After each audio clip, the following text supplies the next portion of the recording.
আসসালামু আলাইকুম। আজকে নিয়ে আসলাম এইভাবে এরকম মোটা মোটা লোট্টে মাছের একটা রেসিপি। দেখুন, এই লোট্টে মাছটা একেবারে আমার একটা মুঠের সমান হয়ে যাচ্ছে। মাছটাকে আমি কীভাবে কাটবো দেখিয়ে দিচ্ছি। এখানে এইভাবে মাছগুলোর এগুলা কেটে নিতে হবে। আর কীভাবে রান্না করব তাও আপনাদের সাথে শেয়ার করব, দেখতে থাকুন। মাছগুলো কিন্তু প্রচুর মোটা।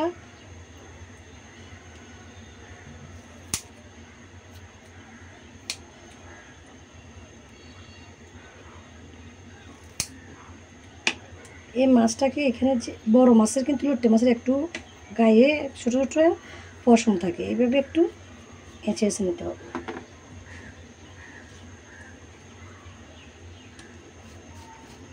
এভাবে দিলে উঠে যাবে উপরের পশমগুলো। দেখুন,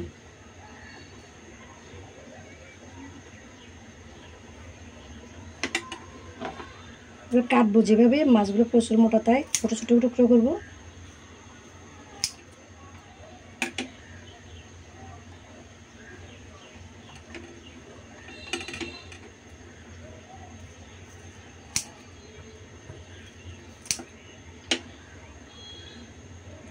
মাছটা কিন্তু একেবারে ছোটোখাটো একটা রুই মাছের পিসের মতো হচ্ছে, অনেক বড় বড়। তাহলে দেখুন, আমি সবগুলো লোট্টে মাছকে ভালো করে কুটে নিয়েছি এভাবে। আর এখন এটাকে ভালো করে পরিষ্কার করব। আমি সামান্য লবণ দিয়ে পরিষ্কার করব, কারণ বড় বড় লোট্টে মাছ, এই কারণে। লোট্টে মাছটা পরিষ্কার করা হয়ে গেছে। এবার আমি রান্না করব যেভাবে, তা দেখতে থাকুন কীভাবে রান্না করব এত বড় মোটা মোটা লোট্টে মাছগুলো। কষিয়ে লোট্টে মাছটা রান্না করার জন্য দিয়ে দিলাম সয়াবিন তেল, দিয়ে দিচ্ছি পেঁয়াজ, বেশি করে কিন্তু পেঁয়াজ দিতে হবে। আর দিয়ে দিচ্ছি কাঁচামরিচ, ভালো করে একটু ভেজে নেব। পেঁয়াজের সাথে দিয়ে দিচ্ছি আমি একটু লবণ, তার মধ্যে দিয়ে দেবো ফ্রোজেন করা এভাবে থেতলে নিয়েছি টমেটো,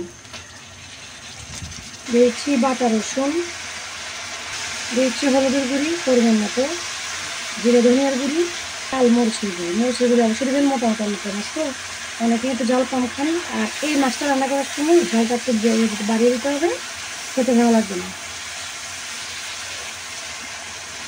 আজকে আমি লোট্টে মাছটা কী দিয়ে রান্না করতেছি তা আপনাদের সাথে এখনও শেয়ার করি নেই, শেয়ার করতেছি। এইভাবে একেবারে মিহি করে আলু কেটে নেবেন।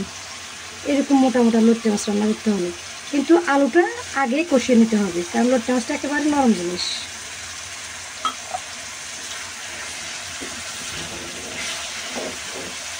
আলুটা কষানোর জন্য এভাবে সামান্য একটু পানি দিয়ে দিব।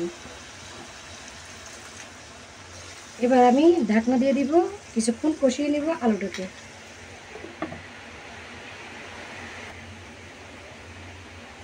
তাহলে দেখুন আলুটা একেবারে কষা কষা হয়ে গেছে টমেটো সহ। এবার দিয়ে দিব আমি পরিষ্কার করে রাখা লোট্টে মাছ।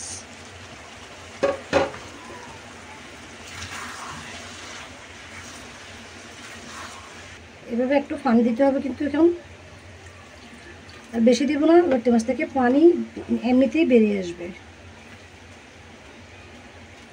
এবার ঢাকনা দিয়ে ডেকে দিব লোট্টে মাছগুলো কষিয়ে আসা পর্যন্ত।